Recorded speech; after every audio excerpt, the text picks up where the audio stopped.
За часи повномасштабної війни в Україні у нас не відбувається шоу. А те, що почало потрошечки відроджуватися, його дуже катастрофічно мало. Ми все життя за кимось гналися, ми доганяли Європу. Це був момент, коли ми її догнали. У нас було по 6, по 8 проєктів в день паралельно. Це було дуже страшно, але тоді нас мало що лякало.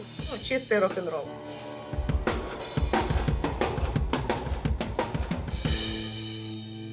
Ризик постійний, обстріли ворога регулярні, масовані, нищівні. Щодня гинуть люди, діти, жінки, військові, цивільні. У нас дуже багато людей. У нас десяток людей вже воює. І ми або перестаємо це робити і закриваємось, або робимо так, як робимо.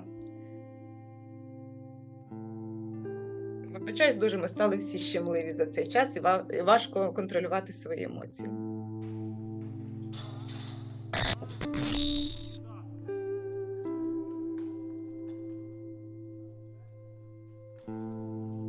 Мене звати Володимир Андрусишин, я засновник і власник компанії Alight, бренду Alight в Україні, а також Alight Production Group, яка зараз базується в Варшаві, в Польщі, працює на європейському ринку. Важко підводити підсумки в такий період, коли йде війна, але можу сказати, що ми найбільша компанія, мабуть, були до початку повномасштабної війни. Загалом з Володимиром ми знайомі ще з університету. Ми працювали на різних спільних проєктах. Це були і дитячі благодійні конкурси, творчі, пісенні конкурси, і телевізійні проєкти. В якийсь момент Володимир вирішив, що варто почати окрему власну справу. В нього було декілька світлових приладів в багажнику старенького Volvo. І невелика команда вірних однодумців, друзів, які розуміли, що з цією парою приладів робити. Більшість із них, майже всі були, це не кияни, студенти старших курсів, які переїхали з різних міст, і в них була задача заробити якомога більше грошей, щоб вижити в великій столиці. Тому працювали вони багато на невеличких корпоративах, здобуваючи досвід, знайомства. Справа потроху росла. В якийсь момент Володимир запропонував мені, як дівчинці, так він і сказав, допоможи нам, будь ласка, навести лад у нашому чоловічому хаосі. І я погодилась. Мені було цікаво, ми всі були молоді, ми запальні часи безмежної віри в себе, в те, що вийде, все вийде, все зможемо. Чистий рок-н-рол. Навіть розмовляючи з його жінкою, коли вона казала, ось у нас є перший внесок на нашу нову маленьку квартирку, а він приходить додому і каже, Людасік, мені тут треба 10 приладів купити, і тоді ми, може, зайдемо на цей новий проєкт, а нам він так треба. І вона йому дозволяла. Вона казала, що, звичайно, це мрія, це твоє, те, що тобі хочеться. І дійсно найбільшим стрибком для компанії це був вихід на велике телебачення.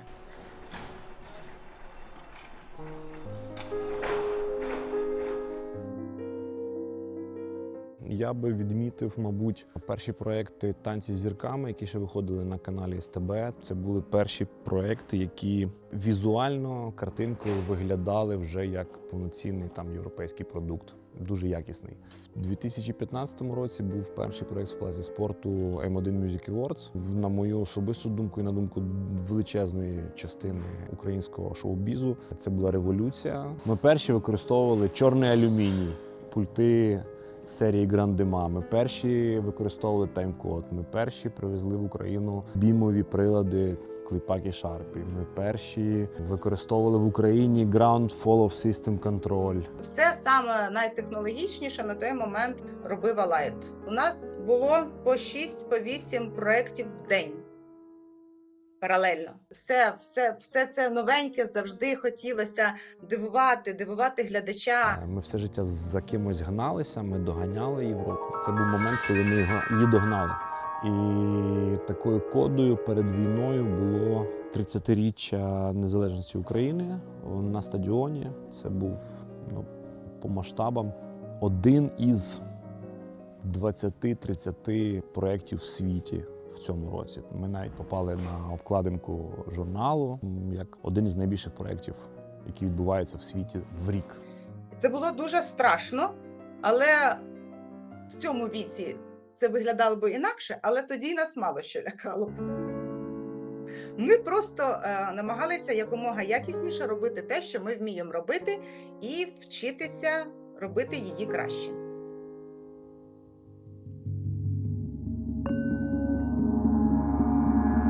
Давати якісь оцінки в тому, що відбувається останні 4 роки, трішки важко, тому що ми живемо в стані війни. І все, що зараз відбувається в Україні останні 4 роки, це не зовсім про бізнес, це більше про якесь намагання втриматися в цій професії і продовжувати займатися тим, що ми любимо займатися. За часи повномасштабної війни в Україні у нас не відбувається шоу. А те, що почало відбуватися там, потрошечки відроджуватися, його дуже катастрофічно мало, і воно нестабільне, тому що ти не знаєш, що воно відбудеться взагалі. Ризик постійний, обстріли ворога регулярні, масовані, нищівні. Щодня гинуть люди, діти, жінки, військові, цивільні, тисячі скалічених доль, душ, тіл. Знищуються будинки, критична інфраструктура, школа. Всю зиму ми були в холоді, в голоді, в мороці. Мінімізувати, спрогнозувати неможливо. Ми можемо його планувати скільки завгодно. Будь-яка ворожа атака знищить все: людей, техніку, майданчик знімальний. Або тут на місці, або десь в іншому місті буде в країні траур. І, звичайно, що будь-які розважальні заходи скасовуються. І це було вже не раз. В Україні те, що робиться, це зараз 2-3 заходи на місяць. Не порівняно навіть. Незважаючи на ціни, які колосально піднялися на все. Це і паливо, це і життєвий мінімум, але вартість послуг залишилась на тому ж рівні. Не тому, що нам так це, звичайно, не подобається. Просто війна, просто у людей нема грошей. І ми або перестаємо це робити і закриваємось, або робимо так, як робимо, перечікуючи, намагаючись утриматись на плаву. Робити те, чим ми займалися все життя, створювати референси для того, щоб конкурувати з європейським ринком і для того, щоб піднімати рівень українського шоу-бізнесу технічного. Зараз, звичайно, ми цим займатися не можемо. На жаль, війна має великі наслідки.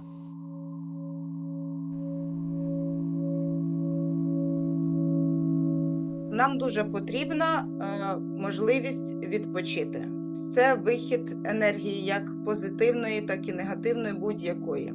Але є розуміння того, що ти морально не підеш на концерт в той час, коли поруч з тобою гинуть люди, захищають тебе. Це неморально, неетично. За те, що ти пішов на вечірку, тобі соромно. Тому в плані роботи Алайта якраз таки наші розважальні заходи, де найбільше потребує захід саме концертного обладнання, вони не такі популярні, як, наприклад, статичні якісь заходи або якісь виставки, тобто не з такою енергетикою потужності і динаміки шоу. Але знову ж таки, артист теж ж підлаштовується під загальний настрій, особливо якщо цей артист весь час знаходиться в цьому вакуумі вже довгий час. Шоу все одно змінилося, воно вже не таке бездумне, не таке динамічне. Якщо раніше часто більше задумувалися над формою, ніж над сенсами, то зараз більше над сенсом, ніж над формою. О, кіт прийшов, привіт.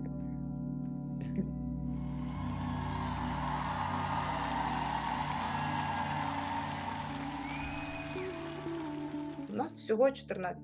Було близько 100, 87, і це без фрілансерів, це офіційних. 14 лишилися тут. Якась частина поїхала за контрактом в Європу. Якась частина залишилась там на подібних продакшенах. Якась частина угрупувалась в Allied Production Group. Більшість обладнання знаходиться зараз саме в Польщі. В першу чергу для безпеки його, як такого. Але, знову ж таки, це обладнання, воно знецінюється дуже швидко. Техніка – це тільки інструмент. Основна цінність – це люди. Це їх вміння, їх скіли, їх професіоналізм. А наші люди можуть працювати будь-на чому. Якщо говорити по Європі, то найбільше наше досягнення це співпраця з Джей Ло, з Дженніфер Лопес. Ми працювали в Єревані з нею. Це круто. Це новий експірієнс, новий досвід. Ми в першу чергу для себе зрозуміли, що ми можемо робити такі проекти, і ми абсолютно до них готові.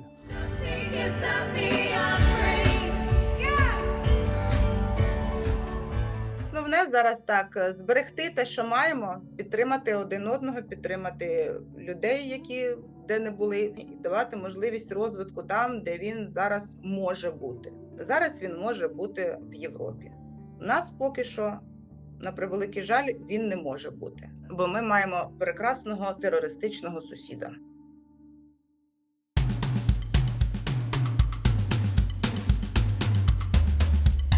Якась частина зараз на лавах ЗСУ захищає Україну. У нас дуже багато людей. У нас десяток людей вже воює. Були ті, які з перших днів, були ті, які зараз. Нещодавно пішли. Ми з ними підтримуємо зв'язок. Вони в групі нашій спільній Алайт. Ми спілкуємося, по можливості допомагаємо. Все як у всіх. Від початку повномасштабного всі наші машини були віддані у військо, якими ми користувалися транспортними засобами пасажирські, вантажні. Великі прилади потужні. Хлопці переобладнали таким чином, щоб вночі підсвітлювати ракети, дрони. Хлопці наші ЗСУ могли висвітлювати нашими приладами, позабирали звідти ці всі мозги, щоб там вони не заплуталися. Залишили кнопку «включить-виключить». Ось, і вони просто в небо підсвічують, ловлять таким чином шахеди, ракети.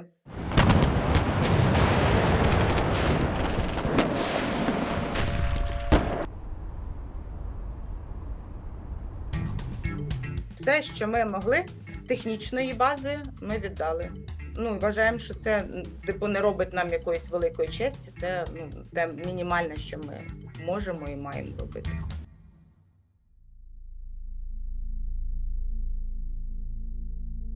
Ми часто забуваємо, з чого ми починали і що нас весь цей час тримає поруч. А це величезна історія один одного. Ми не те, що команда, ми велика сім'я. Багато хто між собою одружився, багато хто один у одного дітей хрестив. Хочеться вірити в те, що війна колись закінчиться перемогою України, і що люди в більшості своїй повернуться додому. Ті, які зараз не вдома, або ті, для яких домом стала інша країна. Я кожен ранок, коли встаю, я собі сам говорю, що якщо я зупинюся, буде тільки гірше. Проста арифметика. Із двох зол я вибираю краще. Тому я встаю і продовжую йти.